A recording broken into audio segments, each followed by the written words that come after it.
I told myself I was doing him a favor. That's how I rationalized the toe strap, the cash envelope, the stupidly cheerful sold listing on Marketplace with the tasteful blur over our house number. I'm nią 29. My ex is Marco, 34. He loved two things more than he loved being on time or answering texts: his late grandfather's tools and a sun-faded, primer-splotched 1979 Datsun 280Z that hadn't started since before we met. The car lived under a gray cover in the carport like an elephant we all politely agreed not to mention.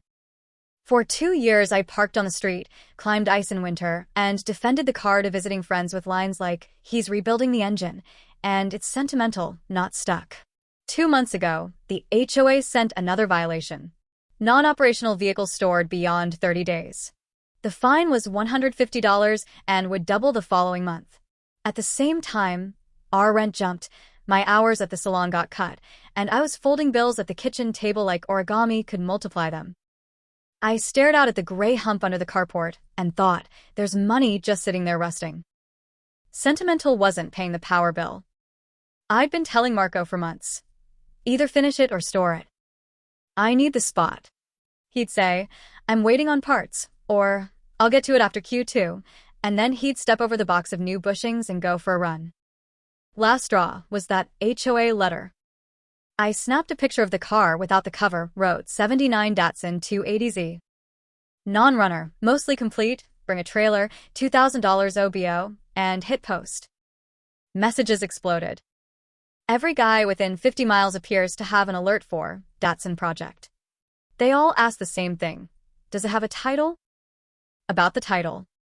It existed. In Marco's name. Locked in our small fireproof safe. He kept it with his passport and a folded napkin with his grandfather's recipe for frittata, which I only mention because it's the kind of detail that makes you hate me more for what I did next. The key to the safe is on his key ring. The backup is in his desk. I didn't touch them. I told people the truthish. We have registration. Lost the physical title, but you can do a bonded title. Half of them ghosted. One guy named Ben wrote, cash today for parts, no title needed.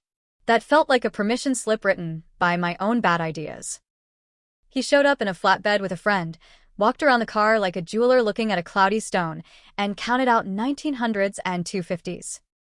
I handed him the registration, the spare keys, and a handwritten bill of sale with my name on it because in my head paper equals legitimate. He winched the car up.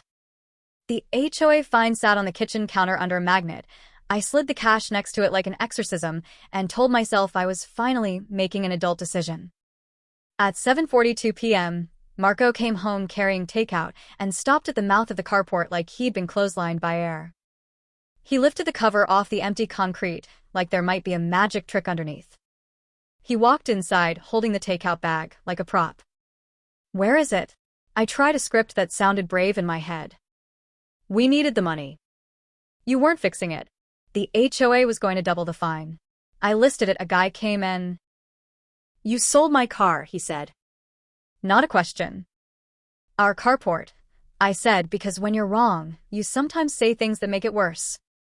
He set the food down, took out his phone, and opened the notes app like he was writing minutes of a meeting I didn't want recorded. Buyer's name? Ben, I said. From Gresham. Last name? I didn't ask. That's when his eyebrows flattened. He didn't yell. Marco never yells. He makes lists. Did you give him the title?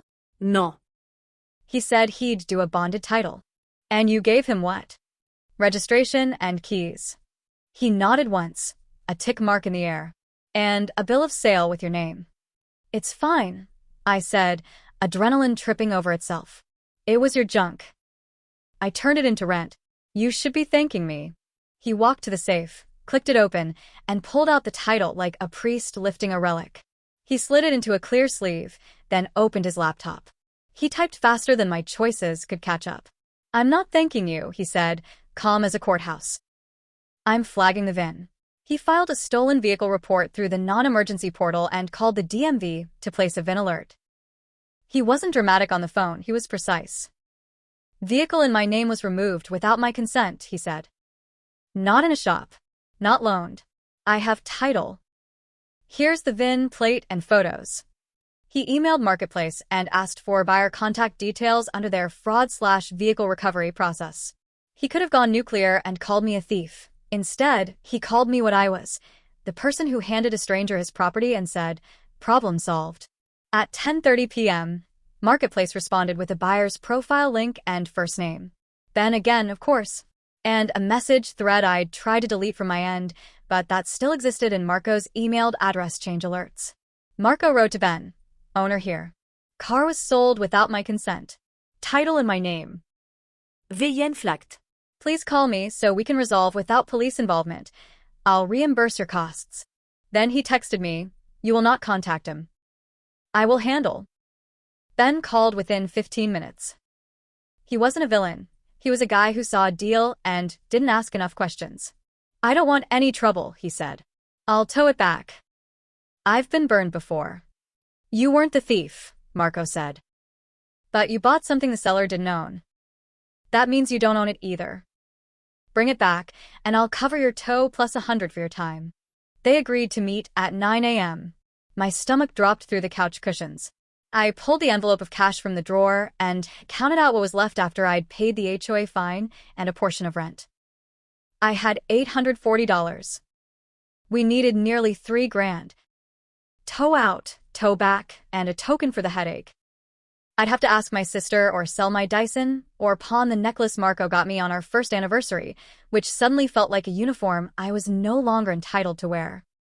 Ben showed up early with the Datsun strapped on like a dog that had found its way home.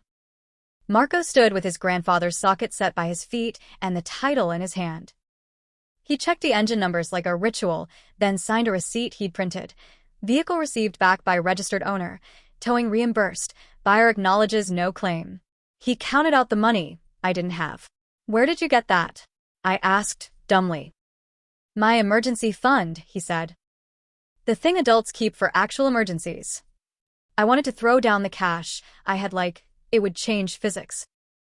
Instead, something soft and humiliating came out. "I'm sorry." Ben looked between us with the tight smile of a man who wanted his flatbed to be invisible.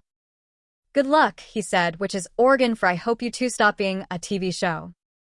After the truck clinked away, Marco pulled the cover over the car like a blanket over a hurt animal and then turned to me.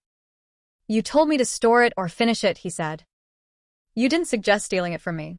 "I didn't steal it," I said, because denial digs trenches fast. "I sold it. And I'll pay you back." He raised one eyebrow. "You sold something you didn't own. That's called conversion. The buyer didn't get title because the seller didn't have it. That's why he had to bring it back." He exhaled. "I'm not pressing charges.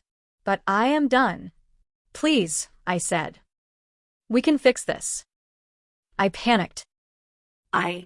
He shook his head once. He'd already put the title back in the safe. Now he put his house key on the table beside it. "Fixing starts with not making me the villain in your hurry." He walked into the bedroom, pulled a duffel from the closet, and moved like someone rehearsing calm.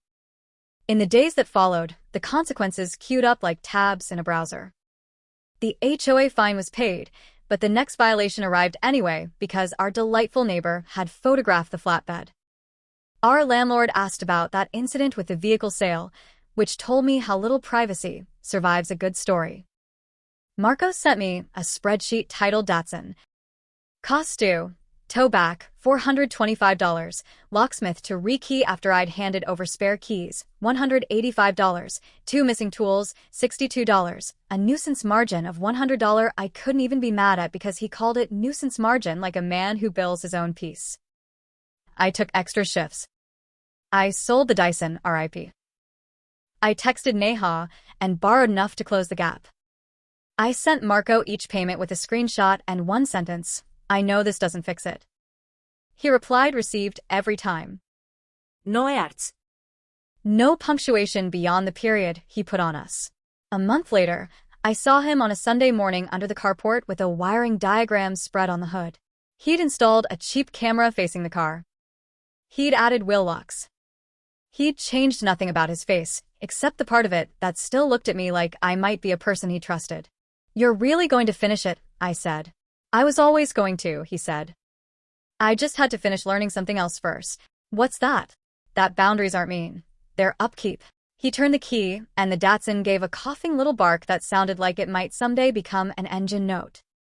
He smiled without looking at me. I cried without him seeing. I didn't move out in a blaze. I moved out in trips, the way you undo a life. Box, bag, apology to the landlord for the flatbed drama, Venmo to Neha with thank you. I'm paying you back before I buy anything dumb again. I sent Marco the last $47. He replied paid in full and wished me well like we were chess partners after a match he'd won by seeing 7 moves ahead. Here's what I learned. Selling our problem isn't the same as solving it. Titles matter. Paper matters. Asking for help when money is tight isn't embarrassing. Making up authority you don't have is. Romantic emergencies aren't real emergencies. And some men don't need to raise their voice to raise a standard. He didn't humiliate me. He didn't blast me online. He found the buyer, showed the title, invoked the rules that existed before my good intentions, and brought his car home.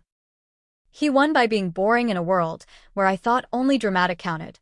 I hope he gets that engine to purr and drives it past the carport without looking back. I hope I become the kind of person whose first idea is to knock on a safe and ask for the key, not to open my camera app and list someone else's stuff. My remarks. Hey guys, thanks for watching the video. Well, she sold a car that wasn't legally hers, which is classic conversion. You can't pass better title than you have. In most jurisdictions, a thief or unauthorized seller can't give good title, so when the true owner shows the title and VIN, even a good faith buyer has to surrender the vehicle. Exceptions like UCC entrustment don't apply to private sellers not in the business.